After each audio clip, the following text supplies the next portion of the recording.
So mga lods, dito pa rin kayo sa loob ng IKEA.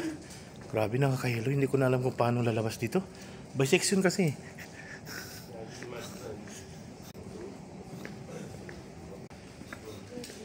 Yeah.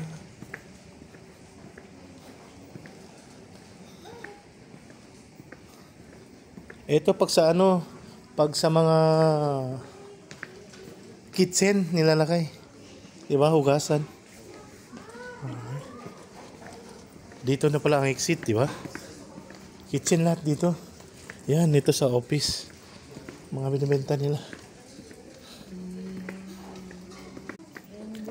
Nawawala kami sa loob ng Nawawala kami sa loob ng IKEA. Grabe. Ito hinahanap namin ng exit. Hindi namin alam kung saan ang exit, mga lods. So, sundan na lang natin sila. So, ito yung shortcut papuntang dining. Diretso na lang dun. So, itutuloy lang natin ang paglalakad natin para makita natin ang exit. Sundan daw yung araw. Ano to? Bedroom. Check out dito. Ito bedroom. Andito yung bedroom. Oh.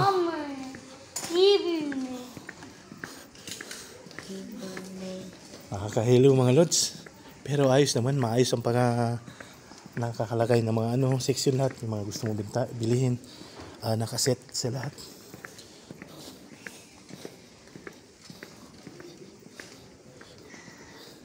Ito computer table, no?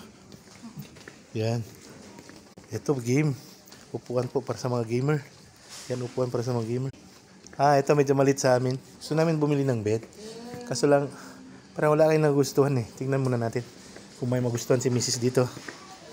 Hinahanap namin po ay king size. King size na bed. So, andito mga bed lahat. Ito, medyo maganda to. Malaki yan. Medyo maganda, di ba? Tingnan mo daw, babe. Pre-testing daw. Bed. Ito mga bed. Ito 89, dating 119. 89 years na lang.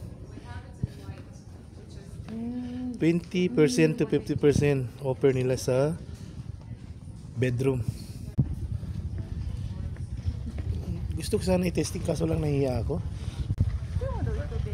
Gusto ko sana i-testing kung maayos. Sige daw, upo daw ako. Ipa-testing daw sa akin ni Mrs. Testing daw natin, upuan natin. Pwede upuan? Yun, umupo ako. Yan po ang bed nila mga ito. Ayos naman, di ba? Mga lodi, ito yung anak ko isa. Gusto lang candy. Gusto pumunta dito sa mall para bumili lang ng candy. Ano ba yan? Oh, candy lang. Candy lang yan. Candy lang ang gusto nila. Ayaw na mag-games. So, nanggigigil na po si Fatima. Yan, nanggigil na. Hindi na magantay. Tama na ito, tama na yan. Candy lang. Ito po ay tawag dito Avenue Mall. Avenue Mall. Dito sa Muscat. So, mga idol, ito, may candy na si Utoy.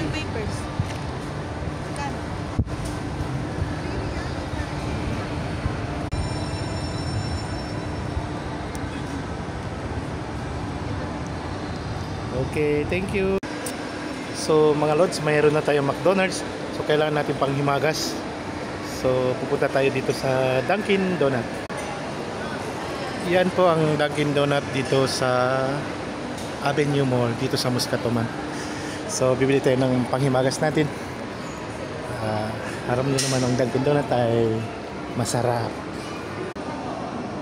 Ito yung drinks nila, medyo masarap. Ang drinks nila 1.8 3 years pa yan mga lods. Kung convert natin sa peso, mga mahigit almost 200 pesos. Lagpas na yata ng 200 pesos yan, lagpas na. Di ba mahal?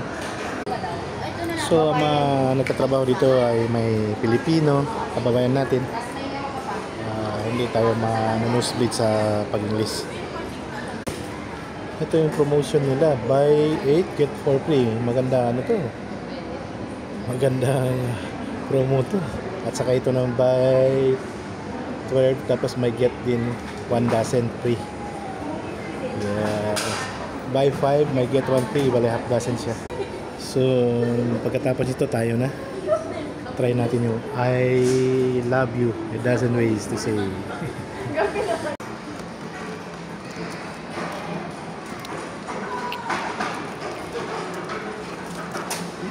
Ang ganda pala, model ng McDo. Nahulog pa. Bilitan mo. So, ito na yung nabili natin. Dunkin Donut. Nakalagay dyan. Yan. 1 dozen po yan mga ito. Yan, yung donut. Yan ang donut na bili natin kanina. Diyan sa Dunkin Donut. Wow. Video na.